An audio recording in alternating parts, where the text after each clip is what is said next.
এই তো আপনি এই স্বামী ছাড়া থাকতে পারবেন না, আপনার একটা বাচ্চা আছে, কেন আপনি স্বামীর সাথে এমন ব্যবহার করলেন যে ও তালাক পর্যন্ত গিয়ে পৌঁছালো?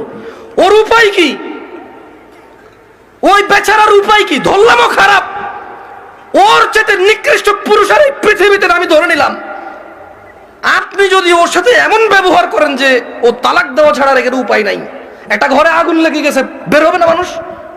মানুষ বের হবে না?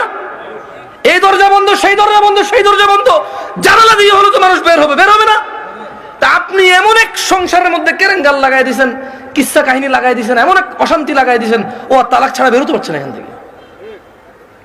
এমন করলেন কেন? এই যে এখন কান্নাকাটি করতেছেন, এমন করলেন কেন? এই যে বলতেছেন আমি এখন ধৈর্য ধরবো, আমি আর মুখে মুখে বলবো না, আমি আর ওর অপছন্দ হয় ওর বাবা মায়ের সাথে খোটাখুটি করলে এখন আর করবো না, আমি আগে কেন ভাবেন নাই? আমি আমার বোনদেরকে বলবো, তোমার স্বামী আছে, ওকে গুরুত্ব দাও।